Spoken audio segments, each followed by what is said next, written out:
सर्वांना माझा नमस्कार। मागील व्हिडिओमध्ये आपण एचा आवाज ॲ असणारे शब्द पाहिले। आजच्या व्हिडिओमध्ये आपण एचा आवाज आ असणारे शब्द पाहणार आहोत।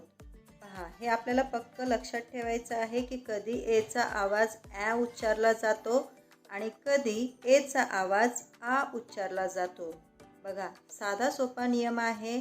जेव्हा 3 अक्षरी शब्दामध्ये ए नंतर आर येतो तेव्हा त्याचा उच्चार आ असाच केला जातो। उदाहरणार्थ बघा, क आ र, काय झालं? कार। बघा, सोपा नियम आहे। क आ र, कार। तसंच दुसरा एक शब्द पाहूया आपण। ब घेऊया। ब नंतर पुन्हा ए आणि र। मी सांगितल्याप्रमाणे जेव्हा ए नंतर लगेच आर येतो तेव्हा त्याचा उच्चार आ असाच करायचा, म्हणजेच आर। आर मग काय होईल? ब आ र, बार। काय झालं? बार। बघा, आणखीन एक शब्द घेऊया आपण। एफ घेऊया। एफचा आवाज फ आ र। बघा, र आल्यामुळं एचा आवाज झाला आ, म्हणून इथे आपण वाचन करणार आहोत फार। काय वाचन केलं आपण? फार। चला, आणखीन काही शब्द पाहूया की ज्याच्यामध्ये आर येतो, म्हणजेच ए आर येतो। बघा, आता आपण 4 अक्षरी शब्द पाहूया। क आर आणि त्याला जोडला ड। काय झालं? वाचा तुम्हीच। कार ड, कार ड। मग हे पटकन वाचायचे आपल्याला। कसं वाचणार? कार्ड। कसं वाचणार? कार्ड। छान। बघा, आता आणखीन एक शब्द बनवूया आपण। आ र, हार ड, हार्ड। काय झालं? हार्ड। बघा, मी सांगितल्याप्रमाणे ए नंतर जर आर आला, ए नंतर आर आला, ए नंतर आर आला की काय उच्चार करायचा? आर। ब आर, बार। क आर, कार। फ आर, फार। क आर ड, कार्ड। ह आर ड, हार्ड। बघा, प्रत्येक अक्षराची फोड करून जर तुम्ही वाचन करायची प्रॅक्टिस केली तर तुम्हाला पटकन वाचता येणार आहे। आणखीन असे काही शब्द पाहूयात। चला, प आ र आणि ट। काय झालं बघा? प आ र, पार्ट। पार्ट। काय झालं? पार्ट। आणखीन शब्द पाहूया। फ आ र, फार आणि त्याला जोडला एम की झाला फार्म। फार्म हा शब्द आपण कसा वाचला बघा? फ आ र, फार आणि त्याला जोडला म, फार्म। काय जोडलं? म जोडल्यामुळे शब्द झाला फार्म। तर जसा आर आल्यानंतर एचा उच्चार आ झाला, तसंच एस हे एक असं अक्षर आहे की जे ए नंतर आल्यानंतर आपण त्याचा उच्चार सुद्धा आ असाच करतो। पाहूयात ते शब्द। इथे सुद्धा एचा आवाज येणार आहे आ। का? तर त्या ए नंतर लगेच येतो एस म्हणून।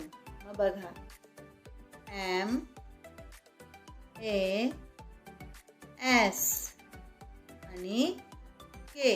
बघा, म आ स आणि क, मास्क। कसं वाचायचं आहे?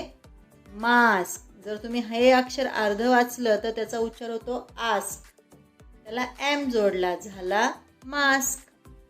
शब्दांची फोड करून जर तुम्ही वाचायला शिकलात तर सोपं होईल. तुम्ही स्पेलिंगकडे लक्ष न देता टेक्निककडे लक्ष द्या, म्हणजे तुम्हाला स्पेलिंग पाठ करावी लागणार नाही. मास्क सारखाच आणखीन शब्द आहे बघा. BASK. वाचताना कसं वाचायचंय? ब आस्क, बास्क. ब आ स्क, बास्क. हा शब्द झालेला आहे बास्क. चला आता आपण आणखीन एक शब्द पाहूया. आस्क. बघा, आस्क शब्द जर तुम्ही वाचायला शिकले तर त्याला ट जोडून तुम्ही टास्क हा शब्द पटकन वाचू शकता. सोपं आहे की नाही? आणखीन शब्द पाहायचे आहेत आपल्याला. जसं आपण मास्क, आस्क वरून मास्क, बास्क, टास्क शिकलो, तसंच आता इथं के ऐवजी आपल्याला टी वापरायचा आहे, म्हणजेच आस्ट. बघा, आस्ट. मग बघा, प आ स आणि ट. वाचा बरं तुम्हीच. फास्ट. Very good. फास्ट. तुम्ही सुद्धा असेच फास्ट इंग्रजी वाचायला शिकणार आहात. काहीच दिवसांमध्ये तुमचं इंग्रजी छान सुधारणार आहे. फास्ट प्रमाणेच आणखीन शब्द पाहूया. तुम्ही वाचायचं आहे. वाचताना कसं वाचायचं बघा. प आ स आणि ट. ह्याला वाचायचंय आस्ट. पला आस्ट जोडला, झाला पास्ट. काय झाला? पास्ट. हा झाला तुमचा शब्द. त्यानंतर आणखीन एक शब्द पाहूया. बर. ल आ स्ट. बघा, एल ए इथे उच्चार करायचा आहे अचा आ, म्हणून ला, लास्ट. काय झाला शब्द? लास्ट. आणखीन एक शेवटचा शब्द मी लिहिणार आहे, तुम्ही वाचणार का? बघा, हा जोडाक्षरयुक्त शब्द आहे. ब ला जोडून मी ल लिहिला तर झाला ब्ल. काय झाला? ब्ल. आणि त्याला मी ए एस टी जोडला. काय होईल? वाचा तुम्हीच. ब्ल आस्ट. काय झाला? ब्लास्ट. Very good. बघा, किती सहज पद्धतीने तुम्ही अनेक शब्द वाचलेले आहेत की नाही? आज तुम्ही काय करणार आहात? एचा आवाज आ असणारे शब्द लिहून घेणार आहात आणि त्याचा सराव करणार आहात. हे पाहिलेले आपण आजचे शब्द पटकन वाचायचे आहेत, घरी रिव्हिजन करायची आहे आणि अशा पद्धतीचे शब्द शोधून लिहायचे आहेत. बघा, पहिला शब्द लिहिला म आस्क मास्क. ब आस्क बास्क. त आस्क टास्क. फ आस्क फास्ट. प आस्क पास्ट. ल आस्क लास्ट. ब्ल आस्क ब्लास्ट. क आर कार. ब आर बार. फ आर फार. क आर्ड कार्ड. ह आर्ड हार्ड. प आर्ट पार्ट. फ आर्म फार्म. सुरुवातीला तुम्हाला असंच फोड करून वाचन करायचं आहे. हळूहळू सरावाने तुम्हाला तो शब्द पटकन वाचता येणार आहे. चला तर मग करायची सुरुवात इंग्रजी वाचन करायला. तर तुम्ही घरी असाच सराव करा. लवकरच भेटू पुढील व्हिडिओमध्ये. तोपर्यंत बाय.